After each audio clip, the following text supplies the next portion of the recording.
Olá pessoal, tudo bem? Então, dando início à nossa aula de banco de dados dessa semana, hoje nós vamos abordar um assunto bem interessante, um assunto bem prático, né?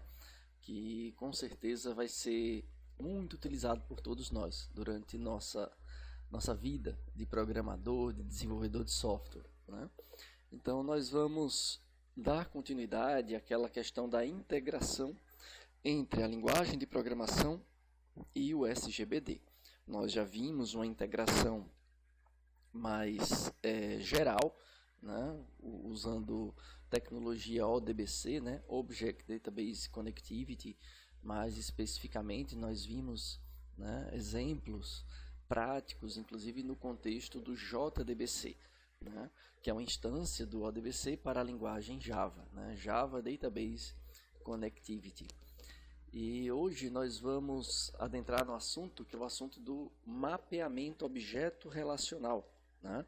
Frameworks de mapeamento. Mais especificamente, nós iremos conhecer o framework Hibernate, né? Que é uma implementação do JPA, da API de Java Persistence, né? Então, a API de persistência em Java pode ter diversas implementações. A que se tornou um padrão, de fato, foi Hibernate. Mas os conceitos que nós iremos utilizar podem ser mapeados, digamos assim, para outros frameworks em diferentes linguagens, né? Mas, como já é conhecido nosso, a linguagem que escolhemos na disciplina para servir de exemplo, né, foi a linguagem Java. Tá? Então, começando nossa aula, né, nós já vimos, mas não custa nada revisar, né, que grande parte das aplicações comerciais, né, requerem dados, né, que são os famosos sistemas de informação, né? Então, envolvem armazenamento, consulta, manipulação e processamento desses dados, né? E persistência é a qualidade que um sistema tem de reter a informação, de persistir a informação. Faz parte das propriedades básicas de um SGBD, né? Então, armazenar para eventualmente recuperar depois quando necessário, né? Nós já vimos, né, que é possível fazer uma integração direta entre uma aplicação com um SGBD através de uma API, né, de persistência baseada em ODBC, ou uma API orientada a objetos para comunicação. No nosso caso, nós vimos o JDBC. Porém, essa arquitetura ela perde um pouco em flexibilidade, no sentido de que ainda exige do programador um grande conhecimento de SQL, né, mesmo para fazer as operações básicas, né? Então, para instanciar um objeto a partir dos dados de um banco de dados, é necessário fazer consulta, pegar dados dessas colunas, inicializar, instanciar, né, o objeto, né, antes de retornar. Então, há né, ainda um grande trabalho.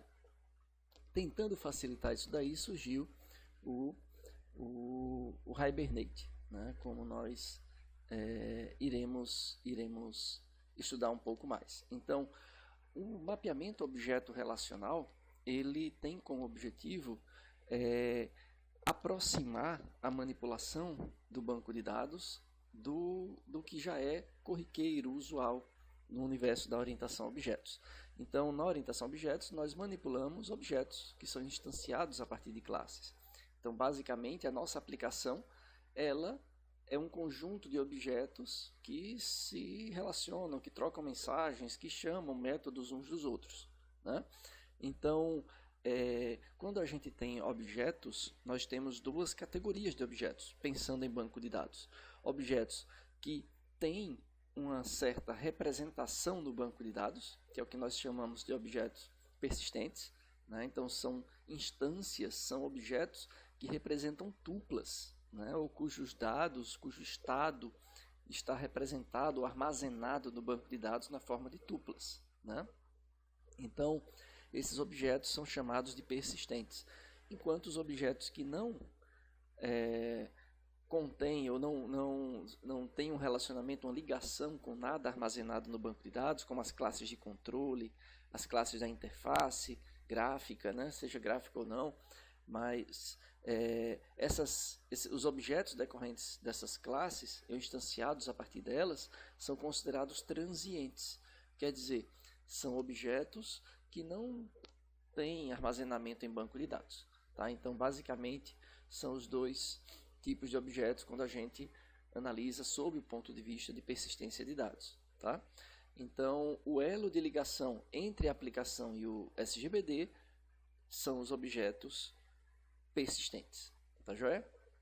E aí nós vamos aprender de forma bem simples a anotar, configurar esse mapeamento objeto relacional, esse mapeamento entre as classes que instanciarão objetos, né, do nosso banco de dados e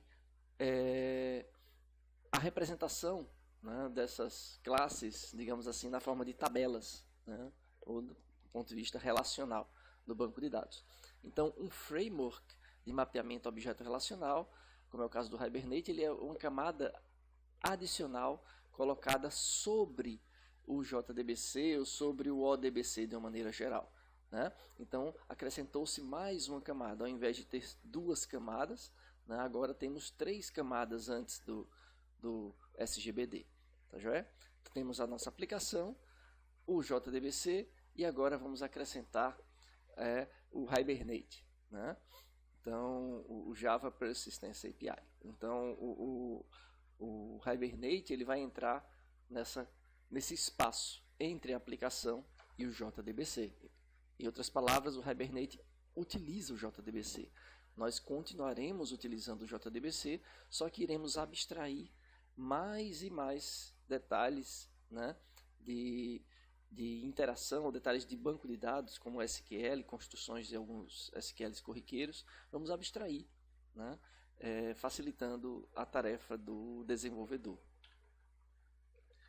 Então, o mapeamento entre classes e tabelas, né, classes efetivamente persistentes, porque são essas que têm o mapeamento, como nós vimos, né, são essas que darão origem aos objetos persistentes.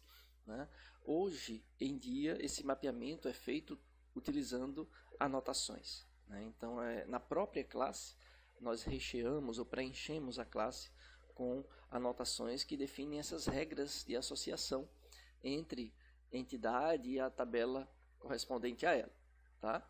Então, tudo que envolve esse mapeamento, né, como nome da tabela, atributos da tabela, relacionamentos entre classes, né, ou entre elementos dessas, né, objetos dessas tabelas, digamos assim, ou dessas classes, né, tudo que envolve, né, a persistência dessa classe precisa ter uma anotação especificando.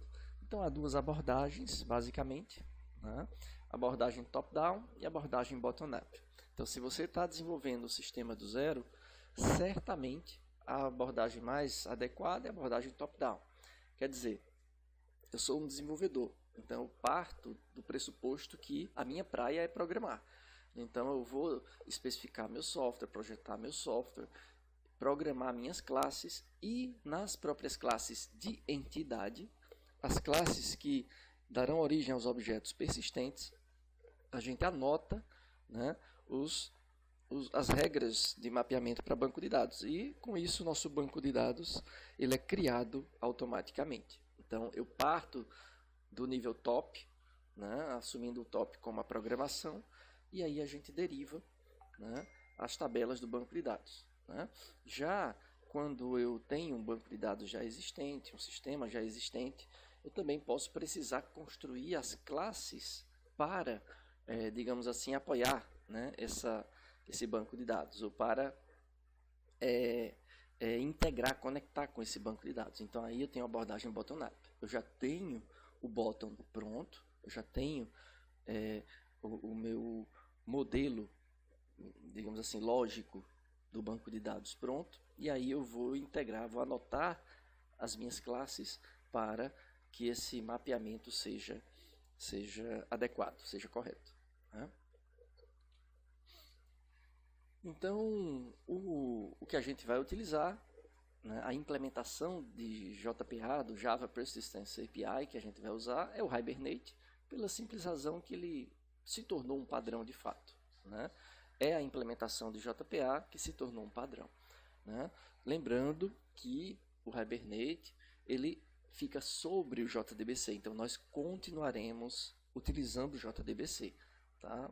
No nosso caso, do exemplo que eu vou mostrar prático aqui, nós usamos o HSQLDB, então nós precisaremos também daquele driver JDBC, né, para o nosso respectivo SGBD, no nosso caso o HSQLDB. Então quando for configurar o Hibernate, a gente também vai passar os parâmetros necessários para escolha do driver JDBC. Tudo isso será visto. Né? Então, primeira coisa, se eu quero criar um projeto que use JPA, eu preciso incluir no class path do meu projeto, né, a biblioteca que eu estou usando. Então, a implementação de JPA que eu vou usar.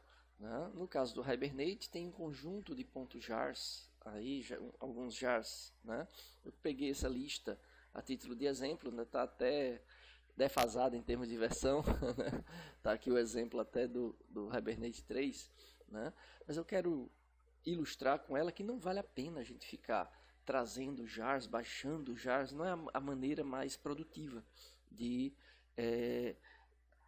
acoplar, digamos assim, uma biblioteca no projeto, a não ser que seja um projeto que não esteja em evolução, um projeto, né, obsoleto ou que já está estático, digamos assim, e você deseja fixar mesmo versões, né, da sua biblioteca. Mas hoje em dia, né, a maneira mais recomendada para utilizar bibliotecas é usando um gerenciador de dependências, como é o caso do Maven, do Gradle.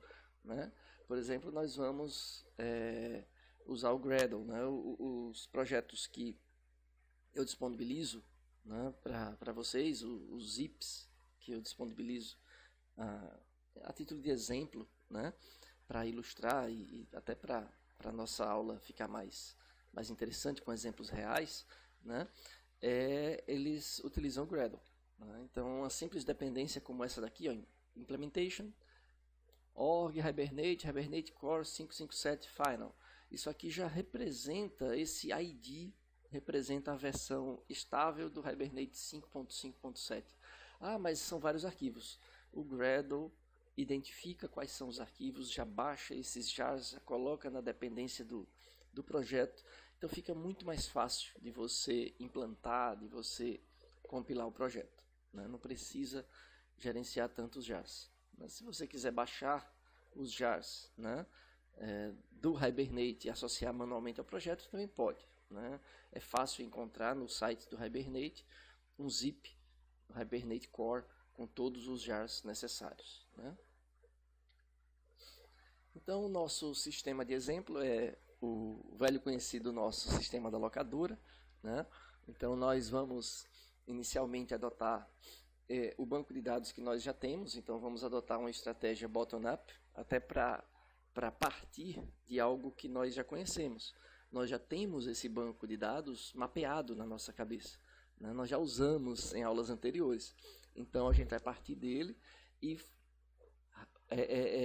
raciocinar a partir dele para construir classes com o respectivo mapeamento com o banco de dados. Então, nós temos o cliente que pode locar várias unidades, lembrando que esse locar é muitos para muitos e tem atributos, né, no próprio relacionamento.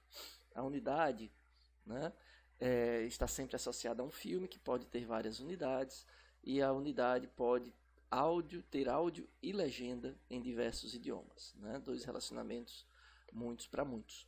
Tá? Essa é a primeira versão que eu vou fazer o mapeamento, vou ilustrar, né, vou apresentar para vocês também, mas sabendo que por questão didática nós vamos estender também esse modelo, criando aqui dois tipos de unidade, criando uma herança entre as unidades. Né? A herança, entenda que ela pode ter, nesse caso aqui a unidade pode ser um DVD ou Blu-ray. né? Então, a herança para mostrar também como acontece esse mapeamento de herança. Tá? Então, como eu já introduzi, o mapeamento entre uma classe persistente e tabelas do banco de dados, ele é feito através de anotações. Tá? Então, aqui são as principais anotações, nós iremos ver não só elas, mas também como fazer todas as associações e herança também, né? Mas essas são as principais, as básicas, né?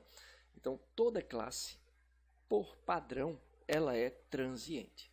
Então, por default, qualquer classe que você crie no seu programa, ela não tem ligação com entidades do banco de dados. É uma classe naturalmente transiente. Então, se você quiser tornar a classe persistente, em outras palavras, sinalizar para o JPA que essa classe, né, tem um mapeamento com alguma tabela do banco de dados, aí a gente indica isso através da anotação entity. Tá? Então, essa anotação entity, já a gente vai ver no exemplo para ficar mais claro. Vou primeiro explicar de uma maneira geral. Tá?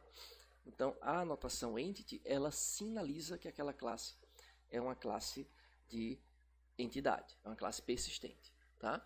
Então, por padrão, se ela é entity, vai ter uma tabela com o mesmo nome daquela classe no banco de dados.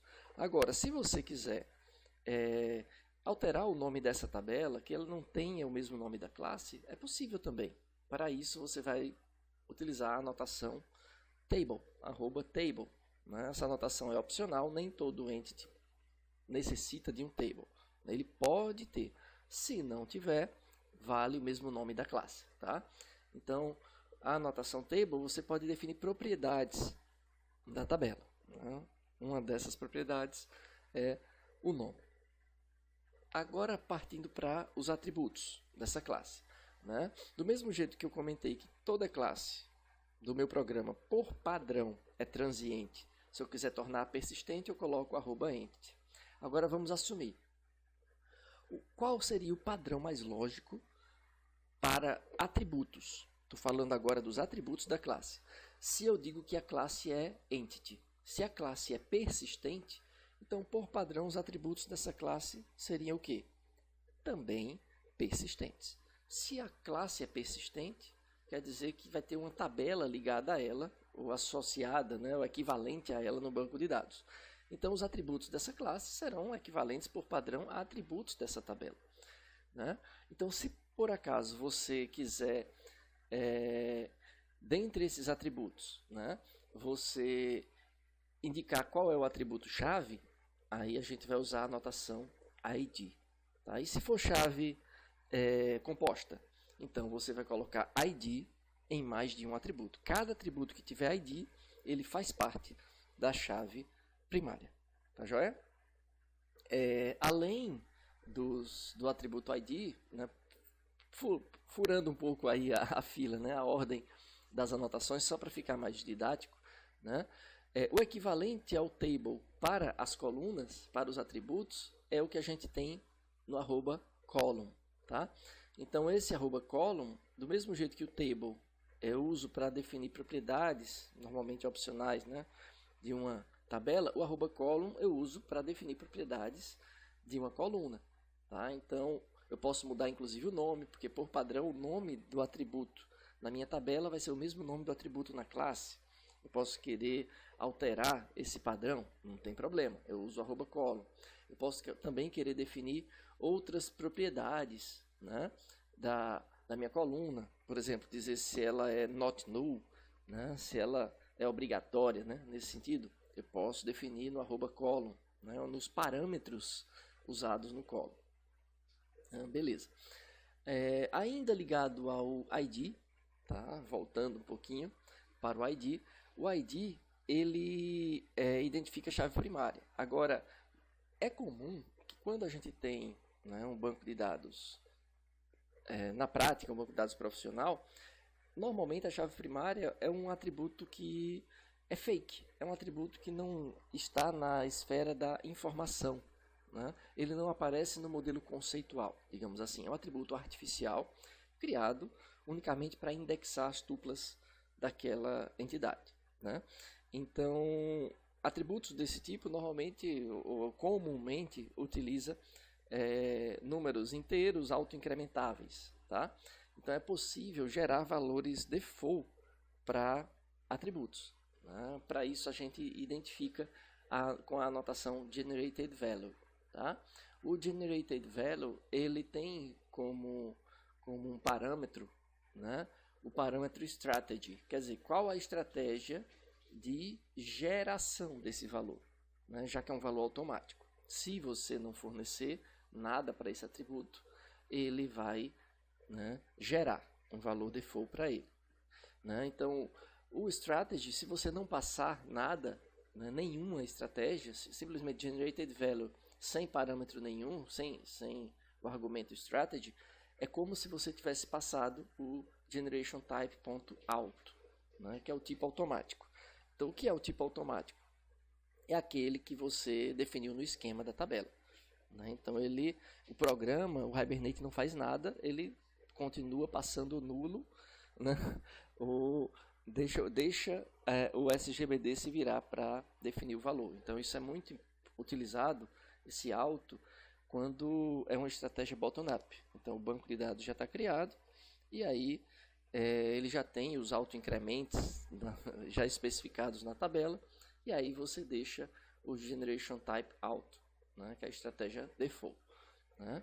Se você quer usar uma estratégia top-down e quer o autoincremento, por exemplo, isso é o que a gente chama de generation type identity, tá? É o autoincremento. Agora, alguns SGBDs não são compatíveis com o autoincremento, né, no Hibernate, mas a grande maioria dos SGBDs profissionais e comerciais são, tá? Além do autoincremento, nós podemos deixar essa geração, né,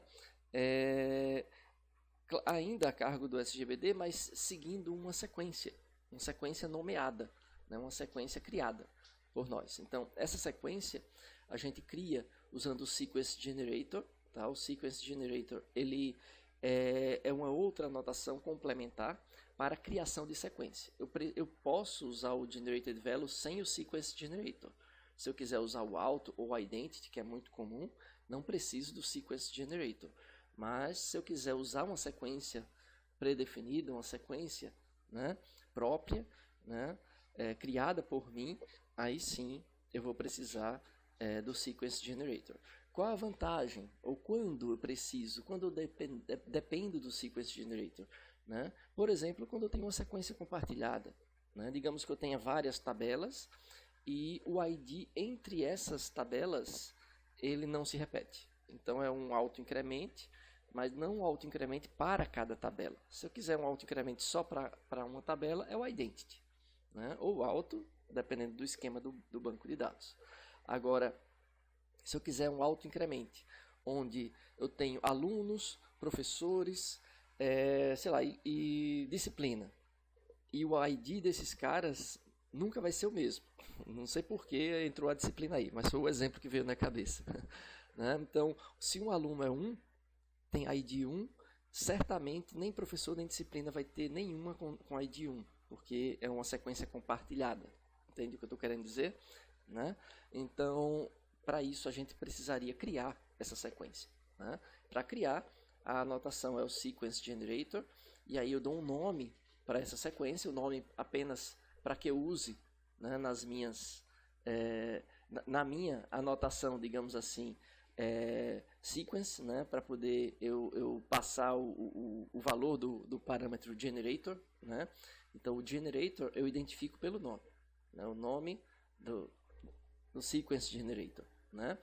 E dentro do meu banco de dados, a sequência ela vai ser armazenada, né? Os valores já gerados nessa sequência são armazenados e identificados por esse sequence name, tá? Então esse sequence name é o nome que vai ser usado internamente no SGBD. Então, eu posso ter em classes diferentes, né, sequências, né, com o mesmo nome ou nome diferente, por exemplo, fazendo referência ao mesmo sequence name. Quer dizer que o SGBD, quando for gerar o valor, ele vai registrar que aquele valor já foi gerado e acaba gerando diferente, né? Então, se eu uso sequências com o mesmo sequence name em classes diferentes, essas classes vão compartilhar o mesmo gerador. Isso quer dizer que não vai ter valores repetidos entre elas, né? Então essa é a intenção. No caso do GenerationType.table, esse daqui eu não recomendo, não é recomendado não só por mim, mas pela literatura, né? Porque gera sobrecarga de consulta. Na verdade, todo valor vai para uma tabela, todo valor gerado vai para uma tabela. Isso pode gerar um congestionamento, digamos assim, uma sobrecarga de atualizações de consultas, né, desnecessárias em tabelas do banco de dados, né? E outras anotações, por exemplo, a anotação LOB, que é usada para identificar campos binários. Por exemplo, blob, né, para armazenamento de arquivos gerais, né? Imagem, vídeo, seja lá o que for, MP3, binário, né? Eu comentei que numa classe de entidade, uma classe persistente, por default, todos os atributos são persistentes. Se você quiser que algum atributo da sua classe, que é uma classe persistente, mas algum atributo não seja persistido em banco de dados, ou pode ser um atributo que guarde um valor temporário, pode ser um atributo que guarde uma instância da classe de controle, né, para poder operacionalizar o sistema mesmo, né? Então, esse atributo certamente ele não é persistente. Aí a gente anota com @transient, tá? Então, esse transient, essa anotação, ela só pode ser colocada nos atributos das classes de entidade, né? Porque são as únicas classes persistentes, né? Então, todo atributo dessas classes também, todo atributo é persistente, exceto os que são anotados com @transient, tá? Só algumas observações importantes desse mapeamento básico, né? Toda classe de entidade precisa ter um construtor padrão, tá? Precisa, né? Mesmo que seja um construtor vazio, mas ele precisa ter o construtor padrão porque é esse construtor padrão que o Hibernate utiliza. Então, se a sua classe de entidade já tem um construtor e esse construtor, por exemplo, não é o padrão, ele recebe parâmetros, né? Ele tem uma assinatura diferente da assinatura do construtor padrão, então você precisa criar também um construtor padrão, ainda que não tenha nenhuma linha de implementação, não faça nada em especial, tá? Mas precisa ter o construtor padrão. E em caso de chave composta, em caso de você ter múltiplos IDs, né, múltiplas anotações ID na mesma classe, é necessário que essa classe seja serializable, tá? Então, é necessário que essa classe implemente essa interface do Java, tá? Serializable, né? E é desejável, né, que você redefina os métodos equals e hashcode. O equals, que é para comparar dois objetos, né, do mesmo tipo, porque já que o ID, né, a chave aí é composta, então é interessante você comparar os valores desses múltiplos IDs, né?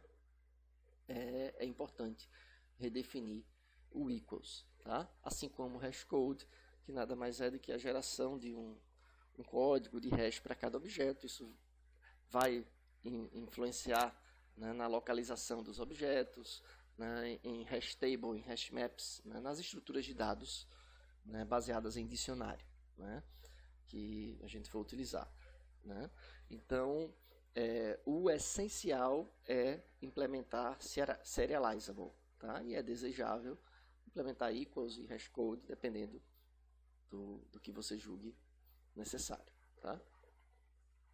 Então vamos mostrar agora então o exemplo. Já a gente dá continuidade, né? Então vamos para o nosso Eclipse. Então eu vou abrir primeiro a implementação sem herança, né? A implementação igual ao que está, digamos assim, associado lá no nosso banco de dados. Então, aqui eu tenho o cliente, filme, deixa eu abrir logo todos. Cliente, filme, idioma, locação e unidade. Então, o cliente, né, é uma classe persistente, é uma classe de entidade, né? ela tem como chave primária um campo chamado login e existe também um campo chamado nome, tá? Então, isso aqui a gente vê já já. Então, todo cliente tem login e nome, tá? O filme também é classe de entidade, é persistente, e ele tem o código como chave, né? E também tem um campo chamado nome. Assim como o idioma, né? Mesma coisa, né? A chave é o código, tem um campo chamado nome e a unidade, né? Tem um campo chamado código, que é chave, e tem preço, né?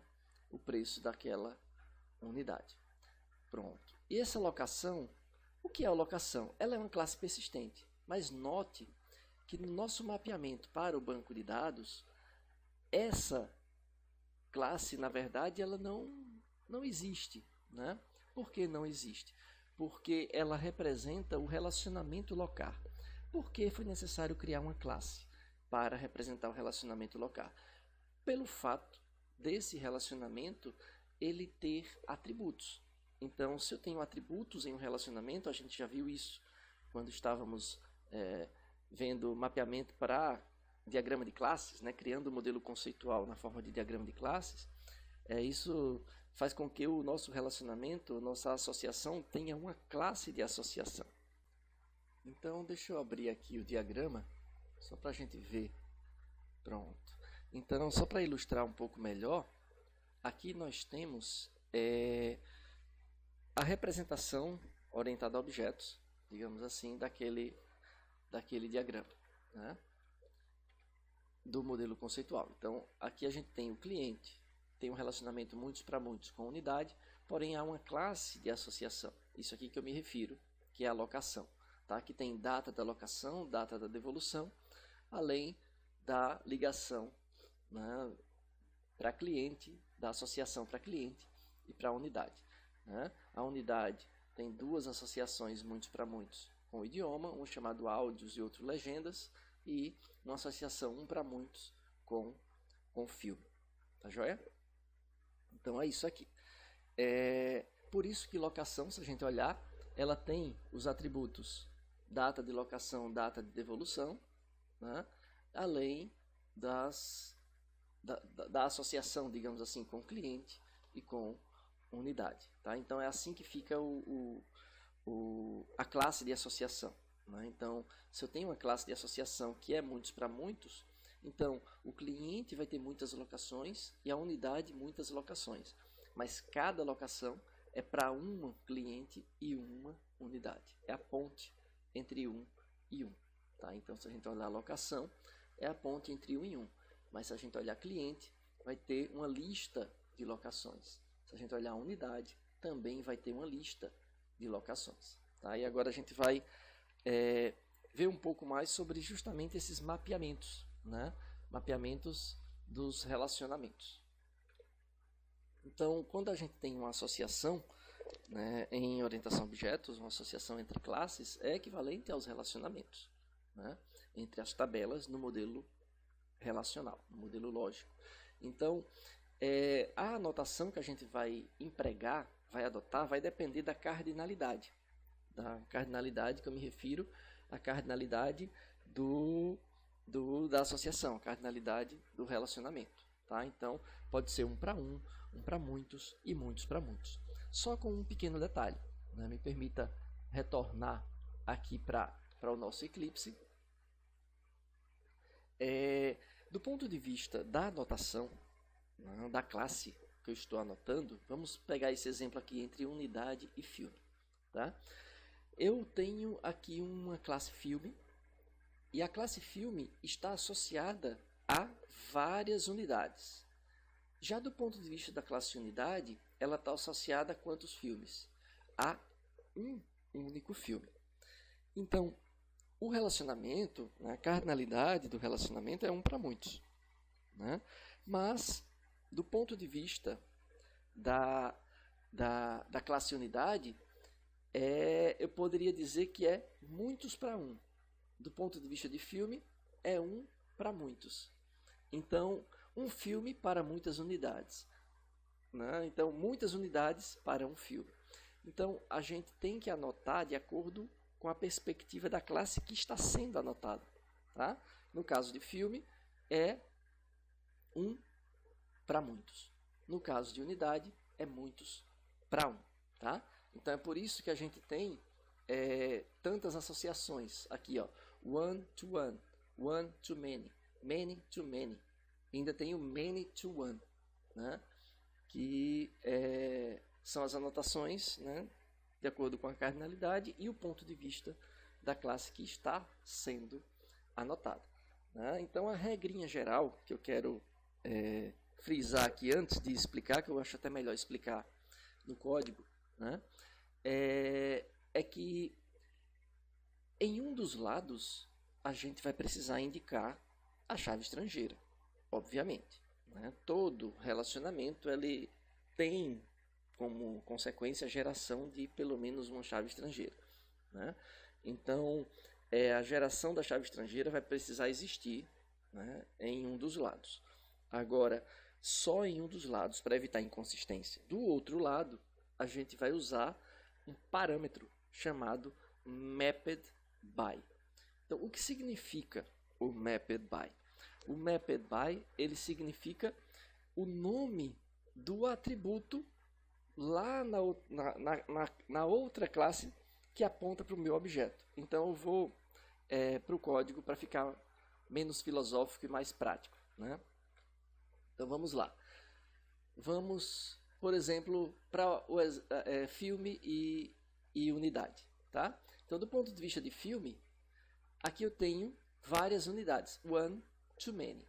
Então, se é one to many, então note que a chave estrangeira não vai ficar em filme. Filme não vai apontar para uma unidade, vai apontar para uma lista de unidades. Então, se não vai ter a chave estrangeira, então é aí justamente que vai entrar o mapped by. Então, o que significa o mapped by? O mapped by é o nome, eu não estou anotando a classe filme, então é o nome do atributo na classe unidade que aponta para esse filme fruto desse relacionamento. Tá? Então, no caso, se a gente for olhar em unidade, vai ter um atributo lá chamado filme, que é justamente o filme que faz parte desse relacionamento. É justamente para fazer esse elo, para dizer, olha, aquele atributo filme lá é quem é responsável, digamos assim, por me representar, por representar a instância do filme que está nesse objeto persistente sendo usado. Né? Então, se a gente for olhar em unidade, vai ter um atributo filme, olha ele aqui, tá? E esse atributo filme, ele é complementar àquele atributo unidades que a gente viu aqui em filme, tá? Então, mapped by filme quer dizer que o atributo filme lá diz respeito a essa mesma associação, é o outro lado da associação. Se aqui é one to many, lá tem que ser o complementar, é o outro lado, many to one, tá? Então, se a gente for para a unidade, vai ter o many to one. Many to one, eu poderia, inclusive, colocar o mapped by aqui. Tá? Eu poderia colocar o mapped by, mas só que não convém. Por quê? Né? Tanto é que no caso do many to one, você é obrigado a colocar uma chave estrangeira, porque se fosse o one to one, você escolhe um dos lados para colocar, como a gente já viu. Né? E do outro lado coloca o mapped by. Do one to many, many to one, você só tem o lado to one, many to one para colocar a chave estrangeira. Então, o one to many, nesse caso tem atributo do outro lado, né? Nesse caso precisa ter por conta da chave estrangeira. Vai ter o mapped by e o one to many, né? E o many to one vai representar a chave estrangeira. No linguajar do Hibernate ou do JPA, sendo mais genérico, né, a anotação que representa uma chave estrangeira é o que a gente chama de coluna de junção, a coluna que vai fazer o elo de ligação, vai fazer o join. Né? Então é por isso que a anotação é chamada de join column. Tá? Então, o que significa esse join column? O join column ele tem, digamos assim, 2 parâmetros obrigatórios. Né? Então, o join column, eu preciso passar pelo menos o nome da minha chave estrangeira na classe que eu estou anotando, na tabela, desculpa, que eu estou anotando a classe. Então, na tabela unidade, qual é o nome do atributo nessa tabela que tem a chave estrangeira? E esse atributo da chave estrangeira aponta para qual atributo na classe filme, né? Então, na classe unidade, o nome do atributo da chave estrangeira vai ser código filme FK. Então, o join column, ele precisa do atributo name, que é o nome da chave estrangeira, e precisa do referenced column name. Então, é o nome da coluna na outra classe, né, que vai conter, no caso, a chave ou primária ou chave candidata que eu estou apontando. Então, no caso aqui, o código filme FK é o nome da chave estrangeira em unidade, e esse atributo código filme FK vai apontar para o atributo código da classe filme, né? Esses dois são os obrigatórios. Aí, opcionalmente, a gente pode também colocar, né, outros atributos, como por exemplo nullable, para dizer se ele é obrigatório ou não. Nesse caso aqui, ó, o atributo nullable false quer dizer que ele não pode ser nulo, tá? Então esse atributo, essa chave estrangeira, ela é de preenchimento obrigatório, tá joia? Pois bem, né? Então aqui a gente exemplificou com um relacionamento many-to-one, né? E one-to-many, né? Nesse caso, os dois lados da ligação. Só lembrando que o mesmo princípio, a mesma ideia, ela também pode ser empregada para relacionamentos one-to-one. Tá? Então, em um dos lados do relacionamento one-to-one, o lado que não tiver a chave estrangeira, ele vai ter, né, o mapped by. Tá? Então, ele vai ter o atributo, o parâmetro, melhor dizendo, desculpa, mapped by. Então, o mapped by também pode ser utilizado no one-to-one, só que de um dos lados. E do outro lado, aí é do mesmo jeito, coloca o join column. Beleza? Pronto. Então, e no caso dos atributos, dos relacionamentos, desculpa, many-to-many, tá? Como a gente já sabe, né? Aqui, por exemplo, entre unidade e idioma, tem o many-to-many, né, para áudios e um many-to-many para legendas. Aqui vai ficar bem mais claro a importância do mapped by, né? Porque pode, a princípio, gerar uma dúvida ou no sentido, um questionamento, né? Por que o Hibernate é tão burocrático? Precisa, tudo bem de um lado colocar a chave estrangeira, mas por que precisa do mapped by do outro lado? É justamente para se precaver de cenários como esse, onde a gente tem mais de um relacionamento entre as mesmas entidades, tá? Então, vamos lá. Aqui, na unidade, ele vai ter duas listas de idiomas, né? Vamos lá. Então, se a gente olhar na unidade, a unidade ela vai ter duas listas de idioma. Uma lista relativa aos áudios e outra lista também de idioma relativa às legendas, aos idiomas de legenda, né? Então, note que há, né, digamos assim, duas listas. Então, o many-to-many, nesse caso, né, em um dos lados eu vou especificar, né, por ser many-to-many, eu vou especificar a tabela, né, fruto desse relacionamento, muitos para muitos, porque a gente já viu, né, que o mapeamento muitos para muitos precisa virar tabela. E do outro lado entraria simplesmente o mapped by. Tá? Se o relacionamento for unidirecional, no caso a unidade aponta para idioma, mas idioma não aponta para a unidade, simplesmente pode-se omitir o lado do mapped by. Tá? Então nesse caso daqui, ó, justamente para ilustrar, o idioma não conhece as unidades que os possuem como áudio ou como legenda. Tá? Depois a gente pode acrescentar aqui para ver como ficaria, né? Mas só para deixar claro que é opcional, mas caso entre, só precisa anotar como mapped by. Deixa eu colocar já, né, para ficar melhor. Então, private list, então lista de unidades. Então, unidades que têm áudio nesse idioma, tá? Então, as unidades que têm áudio nesse idioma fazem parte do many-to-many, né? E o many-to-many que tem o mapped by, como é o nome do atributo que tem os áudios aqui, né? Deixa eu ver aqui, idioma, áudios, pronto. Então isso aqui vai ser mapped by áudios, tá?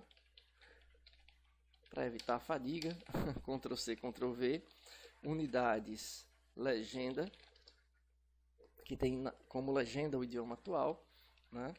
Então, eu preciso colocar o mesmo nome também, para dizer que é o complemento desse cara daqui, tá? Pronto. Acabamos de resolver, né? De colocar os dois atributos. Aí, para poder usar, eu colocaria os get, né, e set, para poder usar no dia a dia, né, esses objetos. Mas o mapeamento já foi feito. Bastaria isso daqui, tá joia?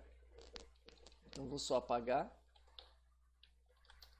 porque como a gente não precisa desse relacionamento, isso aí só iria deixar o processamento do Hibernate mais pesado, né?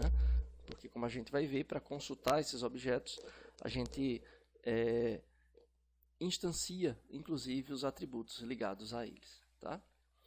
Pois bem, então, deixa eu mudar aqui, esqueci de fazer a transição.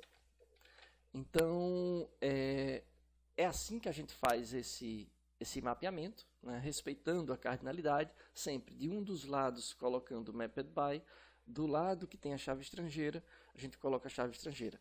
Só que eu sinto que esqueci de mostrar justamente o many-to-many, que não necessariamente, né, não tem apenas a chave estrangeira. Ele precisa ter uma tabela, né, a tabela que contém as duas chaves estrangeiras, né? Então, vai gerar uma tabela que aponta para ambos os lados, né? É o que acontece no mapeamento habitual, né? Quando estamos mapeando do modelo conceitual para o modelo lógico. Então, o possui áudio, nesse caso aqui, é o nome da nossa tabela, da tabela que vai conter os idiomas do áudio. Então, o possui áudio, ela vai ter duas chaves estrangeiras, né? Já que é um relacionamento entre duas entidades. Então, uma chave estrangeira com o nome código unidade FK, essa chave estrangeira, ela diz respeito à classe que eu estou anotando, unidade. E a chave estrangeira que vai apontar para o outro lado é o inverse join columns, que nesse caso aqui é o código idioma FK. Tá joia? Como eu estou anotando a unidade, e nesse caso como é que ficaria o mapeamento para o many-to-many, né? A gente sabe que o many-to-one a gente aponta para uma única instância, um único objeto. Então, se é to one, eu sei que esse lado do many-to-one vai ter a chave estrangeira. Com a chave estrangeira eu faço a ligação. Já no many-to-many, eu não tenho como colocar a chave estrangeira de nenhum dos lados.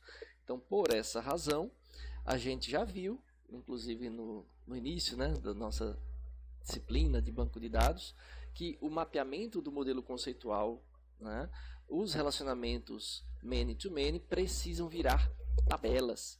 Então, o relacionamento de áudios e também o de legendas, eles, por si só, cada um vai virar uma tabela. E essa tabela vai ter as duas chaves estrangeiras. Como é que eu sinalizo isso? Então, de um dos lados do many-to-many, aquele que não tem o mapped by, nesse caso aqui, optou-se por colocar essas anotações em unidades, poderia ser em qualquer um dos lados, né, se ambos tivessem os atributos. Um deles, lembrando, né, pega o mapped by, né, e o outro vai definir a tabela. Tá? Então, no lugar de um join column apenas, né, vai ter mais de um join column. Então, ele vai ter um join table. Né? Então, a nossa tabela de junção, a nossa tabela para mapear o relacionamento many-to-many precisa ter um nome. né?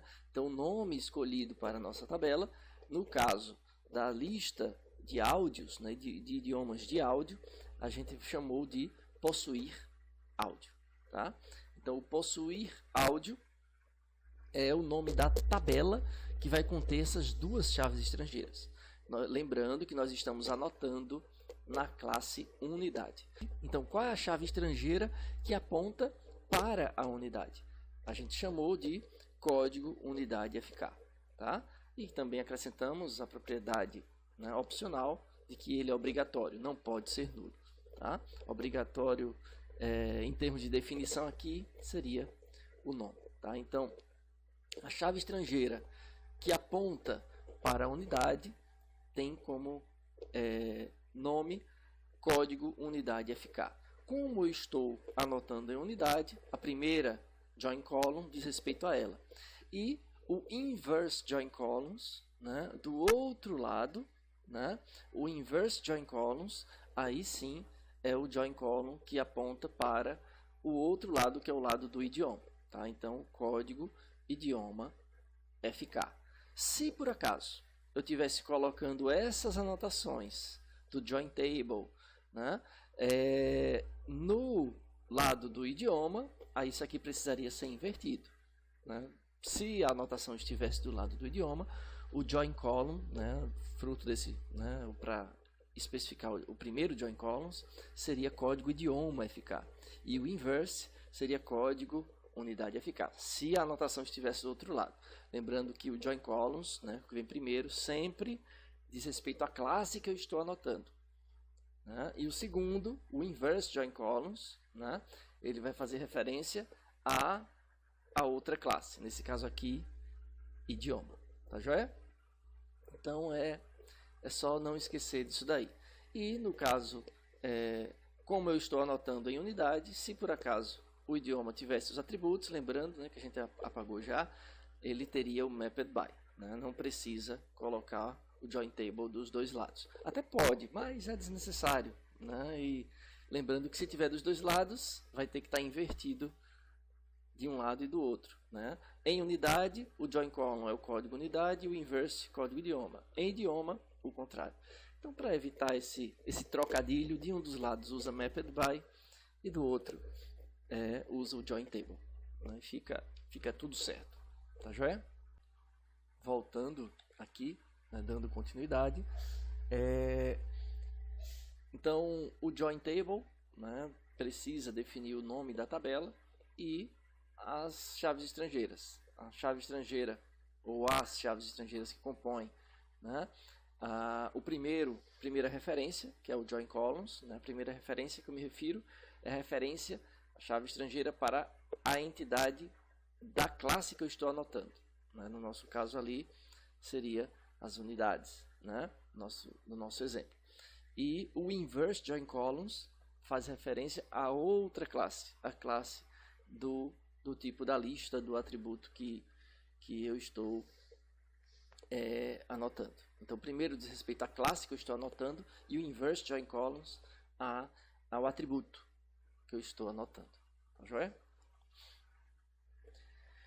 E além disso, tem eventualmente alguns parâmetros opcionais, né, que podem ser acrescentados, né, para mostrar ou para especificar como vai ser feita essa junção. Né? Por exemplo, o tipo do fetch, o tipo da ligação. Isso aqui é muito importante. Tá? Às vezes a gente se passa nesses dois tipos de fetch que acontecem no Hibernate e algumas exceções podem ser levantadas por conta disso. Então, o fetch é o bind, é a maneira como a consulta vai ser executada, né? Quando a consulta vai ser executada no banco de dados. Então, existe o tipo lazy, né? O fetch lazy e o fetch eager. Tá? Lazy, ou preguiçoso, né? É aquele fetch que ele é feito sob demanda. Então, se eu tenho um atributo, por exemplo, a unidade contém idiomas. Então, no momento que eu vou resgatar uma unidade no meu banco de dados, eu resgato só a unidade e não resgato os objetos de idioma. Eu resgato apenas, digamos assim, proxies ou objetos que podem consultar os idiomas quando der um get naquele objeto. quando eu tentar acessar o objeto. Percebe? Né? Então, no lugar de já instanciar os idiomas e retornar junto, né, com a unidade, ele vai retornar apenas a unidade, né, e quando eu der o get idiomas do áudio na unidade, aí sim ele vai fazer as consultas, né, executar as consultas para obter os idiomas. É o tipo lazy, né, sob demanda. E o tipo eager é aquele tipo precavido, ou digamos assim, que já vai, né, fazer tudo de uma vez só. Quando eu der um get na unidade, em uma unidade específica, ele já vai obter todos os objetos das listas dos atributos daquela unidade que ela precisa, né? Então, o eager, ele é mais custoso no momento de obter, tá? No momento da execução da consulta, executa tudo de uma vez só. Mas também tem a vantagem de, uma vez obtido, o objeto já circula para lá e para cá, não precisa executar de novo. Então, qual a desvantagem principal do lazy? Né? Ele só pode, os atributos só podem ser resgatados, recuperados ou, né, obtidos enquanto a mesma seção do Hibernate que obteve o objeto estiver aberta. Então, se você obteve uma unidade, depois você vai obter, digamos assim, um cliente. Aí depois você voltou para aquele objeto da unidade, deu um get idiomas de áudio. Aí vai lançar uma exceção, porque aquele atributo é lazy e uma seção já executou outra coisa. A seção que está ativa já obteve o cliente, está com o cliente em memória e não mais a unidade. Percebe? Então você tem que ponderar essas duas coisas. Né? E além do atributo cascade, né? O que fazer em cascata com os atributos, o que permitir. Né? Então, se eu atualizar o atributo, né? Se eu mudar o objeto, apagar um objeto aqui da lista e acrescentar outro, o que vai acontecer? Né? Se por acaso eu apagar um idioma, o que vai acontecer com as unidades que apontam para aquele idioma? Né? Fica nulo, eu tiro, né? Ou simplesmente eu removo também, né, a unidade que aponta para aquele, para não ficar órfão, né? O que é que eu faço? Então, é um parâmetro que vale a pena também você ter isso em mente, tá? E finalmente, para a gente ver mapeamento de herança. Então, a herança, como nós vimos, né, ela tem 3 formas de se mapear e o Hibernate permite todas elas. Né? Então, a gente vai anotar de acordo com a maneira que nós queremos mapear a herança no banco de dados. Tá? Então, no nosso modelo atual, né, no nosso modelo, né, da locadora, nós não temos herança. Então, o que eu estava comentando anteriormente é que para exercitar esse mapeamento da herança, nós estendemos, né, um pouco o nosso modelo conceitual original para permitir que eu tenha 2 tipos de unidades. Então, a unidade da locadora pode ser DVD ou pode ser Blu-ray, né, por exemplo. Então, essa herança, nesse caso daqui, não acrescentou nenhum atributo nas subclasses, apenas para ter uma distinção de tipos. Tá? O mapeamento da herança, nesse caso, por não ter acrescentado nenhum atributo novo em DVD e Blu-ray, eu optaria pelo mapeamento, né, pela primeira opção, digamos assim, né, ter uma única tabela que representa a hierarquia completa de unidade. Né, claro, guardando a informação do tipo daquela unidade, se é DVD ou se é Blu-ray. Beleza? Então, quando eu tenho uma única tabela, né, o meu objetivo é criar uma tabela que envolva toda a hierarquia. Né? Então, nesse caso aqui, evento pode ser palestra ou congresso. Então, eu vou ter uma única tabela que vai conter todos os atributos de todas as tabelas aqui, de todas as classes. Né? Nome, data de início, data de fim, palestrante, número de salas, número de palestrantes. Tudo junto, né? Além de um atributo flag, um atributo para definir qual tipo, né? Que nesse caso aqui a gente chamou de discriminator, né? Para definir qual tipo, né? do campo. né? Qual o tipo do objeto, no caso, se é palestra, se é congresso, ou eventualmente se é um evento genérico, né? Instância direta de evento, se ele não for abstrato, né? Então é muito simples essa estratégia default, né, para mapear no Hibernate, é bem simples, né? Na superclasse, no caso, né, na classe superior da hierarquia, a gente vai definir qual a estratégia de mapeamento escolhida, nesse caso aqui é a single table, né? E qual o nome da coluna, nesse caso aqui que a gente chamou de discriminator, né? O nome da coluna que vai ter o dado, né, que indicará o tipo do objeto, né? Então, qual a estratégia single table e qual o nome do campo e o tipo do campo.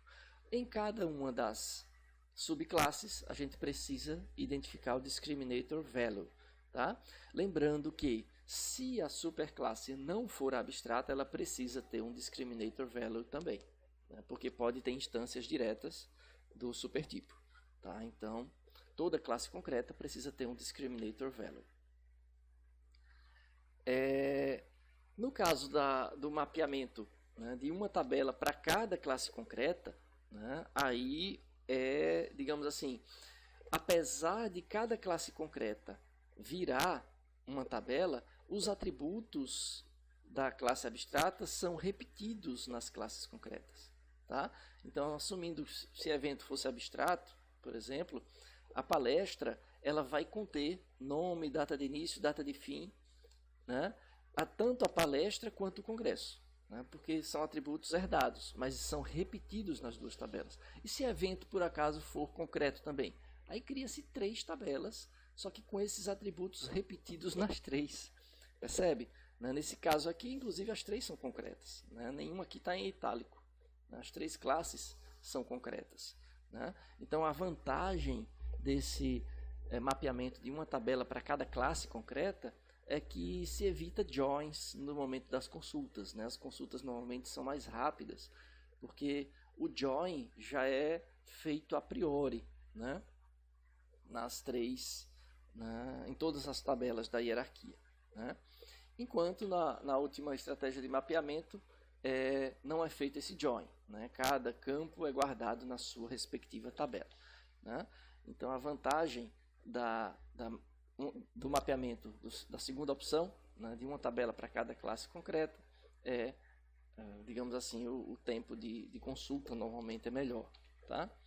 Então, a estratégia dessa tabela para cada classe concreta é a table per class, tá? Então, na superclasse, na classe evento, nesse caso daqui, ela teria, além do entity, ela teria essa anotação de inheritance com a estratégia table per class. E nas subclasses não precisaria colocar nada, né? Opcionalmente, se você desejar mudar o nome do atributo, como é o caso aqui, do atributo herdado, né, como chave primária, então o ID evento, que é chave primária de evento, também vai ser chave de palestra e também vai ser chave de congresso. Nesse caso daqui, como ele mudou o nome, no lugar de ID evento ficou evento ID evento, aí a gente precisaria, né, colocar essa anotação também na subclasse primary key join column para dizer o nome da chave estrangeira que vai apontar para a tabela, digamos assim, do supertipo, né, caso seja uma tabela concreta. Então a chave primária do subtipo, digamos assim, pode ter um outro nome, tá? Nesse caso aqui a gente define. Se eu omitir essa anotação, prevalece o mesmo nome que foi definido na superclasse, né? E o mapeamento joined, que é uma tabela para cada classe, seja ela concreta ou abstrata, mas cada classe vai ter sua tabela e seus atributos, né? Então o tipo joined ele evita redundâncias, então esse é o ganho, mas ele paga um pouco mais do tempo nas consultas, né? Então a estratégia é o joined, essa é a anotação que se coloca na superclasse, e a mesma coisa com relação ao tipo table per class, né? O mapeamento table per class. Então só isso já seria suficiente, e opcionalmente, se eu quiser mudar o nome do meu atributo, que é chave, né? No caso estrangeira e ao mesmo tempo primária, das subclasses, né? Aí a gente pode alterar o nome usando o primary key join column, né? Com o parâmetro name, para mudar o nome do atributo. Tá joia? Arquivo de configuração já eu mostro. Deixa só eu mostrar o exemplo na prática com o Hibernate. Então eu vou agora para o com herança, né? o Hibernate com herança, e aqui me permita mostrar qual foi a alteração que foi feita. Então a unidade ela passou a ser abstrata, só para ficar mais interessante. Nesse caso aqui eu ainda coloquei um discriminator value U em unidade, mas nem precisaria, já que ele é abstrato, não vai ter nenhum objeto do tipo unidade, né? Poderia tirar. E o inheritance está como single table, né? o inheritance type. Então a estratégia de herança é single table e na tabela unidade vai ser acrescentado um atributo chamado tipo, que é caractere, né? Que é do tipo caractere. Então, além daqueles atributos que já tinha na tabela unidade, nesse caso, para implementar a herança, foi necessário criar mais um atributo do tipo char. Então, para isso, eu tive que alterar a tabela na mão. Tá? A minha tabela, como eu usei o bottom-up, já a partir de um banco de dados existente, eu atualizei, né, digamos assim, a minha tabela. Tá? Eu coloquei um novo atributo, o atributo tipo do tipo char. Então, o comando para isso foi o alter table, só para ilustrar. Alter table, o nome da tabela, unidade, add column, aí os dados da tabela, da coluna, desculpa, tipo do tipo char. Então foi isso que eu fiz, né? E executei esse comando lá no HSQLDB, na mão, né? Depois alterei, né, digamos assim, os dados. Update unidade, set tipo igual a D, para poder não ter nenhum valor vazio, né, para dizer que tudo era DVD, e aí a partir daí todo mundo ficou usando, só era usar depois, né? E se tivesse algum que não fosse DVD, fosse Blu-ray, aí você precisaria primeiro definir esses valores dos dados já cadastrados para poder ficar consistente e conseguir rodar, tá? Então foi a estratégia que eu adotei, essa do discriminator column, tá? Beleza. E quando a gente olha nos subtipos, olha DVD e Blu-ray, né? A única anotação que vai ter, além do entity, é o discriminator value. No caso do Blu-ray vai estar letra B e no DVD vai estar a letra D. Note que o parâmetro que a gente passa para o discriminator value é sempre um string. Não importa se o valor é char, se é string, se é inteiro, né? Aqui eu poderia colocar integer, né? Não tem problema, né? Mesmo que eu coloque integer, aqui eu precisaria colocar, por exemplo, um valor inteiro, 10, mas passando como parâmetro string. Entende o que eu estou querendo dizer, né? Então, é um string com um número inteiro 10. Nesse caso aqui é um char. Então é um string com um char, letra D. Tá? Pronto. Que a gente pode achar que por ser char, o tipo aqui eu passaria um char, né? Aí não bate com o esperado, né? Pela API. Pronto, é isso daí. É só para ilustrar então a execução, para a gente ver, né, como ficaria a execução antes de ver o arquivo lá de configuração, né? Então a execução me permite abrir aqui, cadê? Vou abrir primeiro sem herança.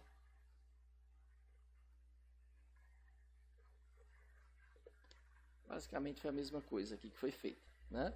Então a gente instanciou o arquivo de configuração, que é o que eu vou mostrar já, né? Por isso que eu quero primeiro mostrar como usar, né? Para a gente entender os métodos que estão lá.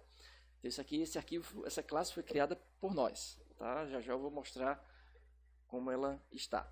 E instanciando a configuração, a gente pode obter uma seção do banco de dados, uma seção Hibernate, digamos assim, e a partir dessa seção eu posso obter qualquer objeto. Nesse caso eu quero um objeto do tipo cliente, né, passando como ID, como chave primária, esse valor PHSB, que é o Fabiano. Né? Então, os dados do Fabiano, ou esse objeto que representa o Fabiano, vai ser retornado nesse cliente 1. E aí eu já posso imprimir o cliente, eu posso pegar as locações do cliente, como se fosse 100% orientado a objetos. Note que eu não usei nenhum select aqui no meio do caminho. Né? Então, quando a gente executa, me permita anotar aqui, deixa eu executar para a gente ver. Tá? Ele está inicializando o Hibernate e tal, vai obter, pronto. Está indo para a perspectiva de teste. Né? Pronto. Executei. Quando eu executei, agora eu vou pedir para ele, né, usar a minha sessão para obter o cliente com aquele ID. Se existir, ele retorna, se não, ele vai valer nulo. Né? Então, ele já fez a consulta do banco de dados, já obteve os dados, já instanciou. Né? E aqui eu imprimindo, né, o PHSB é o Fabiano, e para cada locação dele, eu imprimo, ó, ele locou Titanic, ele locou o Poder do 6, ele locou Verônica e pronto, foram as 3 locações dele. Beleza? Então, só para a gente ilustrar. Lembrando que esse print está imprimindo direto o objeto e ele sai alguma coisa no valor do objeto, né? Porque esse objeto ele redefine o método toString. Então, se a gente olhar na classe cliente, que inclusive é a classe que está aí que eu disponibilizei para vocês, né? A classe de model, ela tem o toString redefinido. Tá? Então, o toString é o login, hífen, nome, tá? É uma string formada por isso, está aqui, login, hífen, nome, tá? E a locação, que também é impressa aqui, né? Objetos do tipo locação, também tem o toString, por isso que foi, digamos assim, apresentado na tela como está aqui. Né? Então, a locação também teve um toString redefinido, né? E está aqui. No caso do locação, a coisa que eu esqueci de comentar, né? Ele tem chave composta. Né? A data de locação faz parte da chave, é um atributo chave fraca, né? Chave parcial.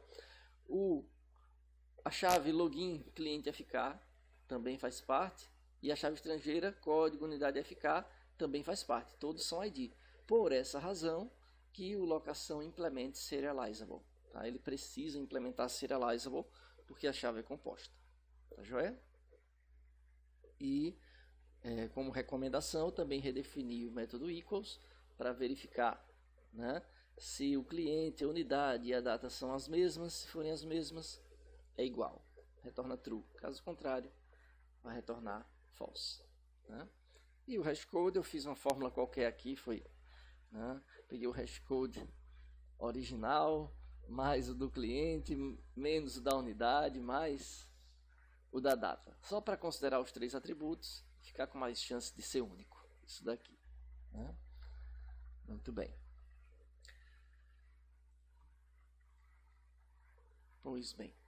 Então, indo agora, né, para mostrar o arquivo de configuração. Então, esse arquivo de configuração, me permita mostrar até aqui, ao invés dos slides, né, é um arquivo relativamente simples, né, onde a gente precisa fornecer as propriedades, né, do próprio JDBC, né, no caso, login e senha do banco de dados, né, username and password, no caso, os parâmetros, no caso do Hibernate, tem um nome próprio para eles, então hibernate.connection.username é o usuário, .password é a senha, então a URL do banco de dados, o driver, né, de conexão, Então, tudo isso daí são dados, digamos assim, relativos ao JDBC. Né? Então, o JDBC Driver do HSQLDB, a localização do banco de dados da locadora, né? Como está armazenado aqui no meu computador. Né? Lembrando que vocês precisam alterar isso aqui para o caminho que está no computador de vocês. Beleza? E a única coisa nova que não está, né, no JDBC é o dialeto. Né? O que é o dialeto? É o tradutor de SQL, é o gerador automático de SQL do Hibernate. Então, o Hibernate vai gerar SQLs voltados para o HSQLDB. Né? Então, algum SQL específico para o HSQLDB, por exemplo, no HSQLDB não existe o auto-increment, como tem no MySQL, no Oracle. Ele usa uma outra palavra para isso, que é o identity. Né? Então, ele ajusta as consultas de acordo com o dialeto do banco de dados, do SGBD, melhor dizendo. Tá? E outros parâmetros opcionais, né? Por exemplo, o encoding do HSQL, o encoding do Hibernate, aqui é UTF-8. Né? Já aqui é um outro parâmetro que ele está dizendo que o banco de dados ele automaticamente vai ser atualizado, né? Seria até inclusive criado se ele não existir, né? Inclusive todas as tabelas criadas. Então esse parâmetro aqui é importante se por acaso você for usar uma abordagem top-down. Né? Então quando a gente configura, acrescenta esse parâmetro, ele é opcional, como eu disse, poderia ser comentado sem problema. Né? Mas com ele, aí a abordagem top-down já é automática. Tá? Auto-reconnect true, quer dizer, se por acaso a conexão cair, né? No caso do HSQLDB não, mas no caso de um outro SGBD, que tenha conexão com a internet, por exemplo, com o SGBD, então desconectou, ele automaticamente na próxima necessidade, ele já reconecta. Tá? E esse Hibernate Show SQL, então quando tem consulta, né, executada, né, ele mostra se esse parâmetro for true. Tá? Vou colocar true e rodar, apesar de que aqui eu estou alterando o sem herança. Né? Deixa eu ver se o que eu estou usando é o sem herança. Pronto, então coloquei true. Então ele agora está mostrando aqui um select que foi executado para obter os dados das locações desse cliente. Então note que esse select só foi executado depois de que eu já tinha o objeto. Então eu tinha o objeto, imprimi o objeto. Quando eu precisei dar o get locações, só nessa linha eu já tinha imprimido, digamos assim, o meu objeto cliente 1, o C1.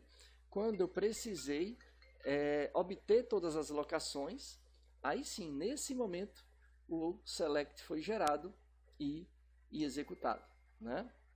Então, quer dizer que a estratégia de mapeamento aqui foi a default, que é a estratégia lazy. Né? O fetch, como a gente viu, foi o lazy e não o eager. Tá? Então, só para a gente ver na prática isso daí. Né? No geral, eu prefiro deixar false, a não ser para depurar. Né? Porque, além de ficar mais lento, porque fica imprimindo coisa na tela, né? Fica poluído também. Tá? Então, com o false, ele é o default, na verdade. Ele não mostra os SQLs, né, à medida que são executados. Pronto, voltando para o arquivo de configuração. Aí, em seguida, a gente define as classes que são persistentes. Nesse caso daqui, né, o sem herança, as classes são cliente, classe filme, idioma, unidade e locação. Tá? No caso do com herança, foi acrescentado mais duas classes. Né? Deixa eu só abrir aqui. No caso do com herança, foi acrescentado também o DVD e o Blu-ray. Né? Mas é a única diferença. O restante está tudo igualzinho. Né? E os demais códigos aqui vocês não precisam, eu vou explicar para que a gente entenda, mas não precisa decorar isso daqui. É entender e ter um lugar de referência que você possa reutilizar, né? Então, essa é a maneira como a gente instancia, digamos assim, né, a sessão. Então, a sessão ela é instanciada a partir da fábrica da sessão e a fábrica da sessão, por sua vez, a partir da configuração. Então, o arquivo de configuração, ou a configuração do Hibernate é o primeiro objeto a ser instanciado, onde a gente, né, define as propriedades de conexão com o banco de dados, JDBC e algumas específicas do Hibernate. E a partir da configuração, a gente tem como criar uma fábrica de sessões do Hibernate. Tá? Então, essa fábrica de sessões é que vai ser usada para abrir a sessão quando a gente executar o getSession, né? Que foi o que eu mostrei aqui no nosso programa principal. Tá joia? E aí é só usar a sessão. Tá? Então a sessão ela pode ser usada para obter, né? Obter, digamos assim, objetos, como a gente usou aqui o session.get, né? Se a gente for olhar aqui, o get recebe dois parâmetros: o tipo da entidade, nesse caso é cliente.class, e o valor da chave, né? Se eu quisesse obter depois do for, porque senão vai dar erro aqui, né? Então, depois do for, eu vou obter agora um filme, pronto, qualquer. Filme F, vou colocar Titanic. Não sei nem se é Titanic. Que a consulta, nesse caso, é por chave. Então, eu vou colocar filme 1, vai ser igual a Hibernate sessão, Hibernate session.get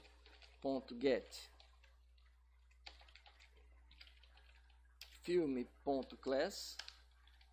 Qual o valor da chave de filme? Código 1. Pronto. Primeiro filme. Eu acho que é Titanic, pela minha memória. Vamos imprimir o F1. Né? Deixa eu ver se o filme já tem o toString implementado. Já tem. Vai imprimir o código e o nome do filme. Então vai funcionar.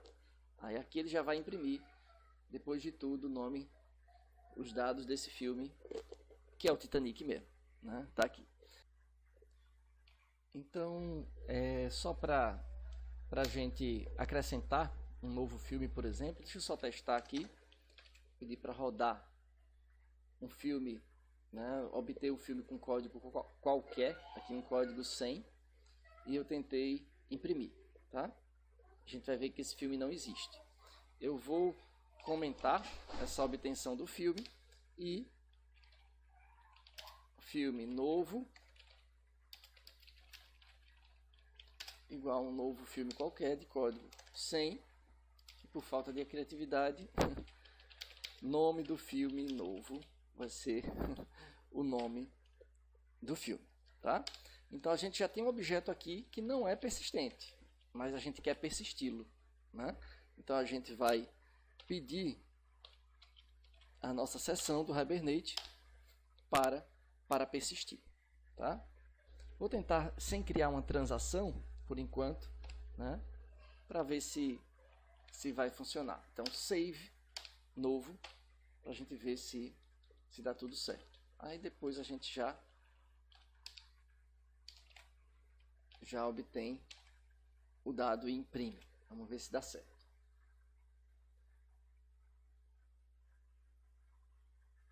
Tá aqui o filme 100, nome do filme novo. Tá joia? Então, voltando aqui para os nossos slides, né, aqui só para apresentar um modelo do arquivo de configuração, né, eu já tinha mostrado para vocês, e fechar a nossa apresentação com essa máquina de estados. Então, todo objeto que nós instanciamos, ele é um objeto transiente. Se esse objeto foi instanciado não com o new, mas foi obtido do banco de dados com o get, por exemplo, como a gente usou no session do Hibernate, ele já é persistente. Se eu pego um objeto transiente e salvo, ele se torna persistente também. Tá joia? Então, se eu apago do banco de dados, ele continua como um objeto na minha memória. Ele não está mais no banco. Ele volta a ser transiente. Os objetos transientes, né, eles tendem a ser capturados pelo garbage collector. Quando eu não preciso mais dele, o Java vai lá e libera a memória automaticamente. O persistente ele continua na memória. Tá? Então, se por acaso eu fechar o meu objeto persistente, né, fechar a sessão, por exemplo, alguma coisa do tipo, né, então ele é persistente, mas está liberado, né, o detached. Então, ele fica, enquanto eu estiver usando esse objeto, ele continua ali em memória. Eu não preciso mais usar, aí o garbage collector vai lá e coleta também. Mas enquanto a sessão estiver aberta, ele não é liberado, se ele for persistente. Tá joia? Pronto, a gente fica por aqui e até a próxima aula. Valeu, até mais.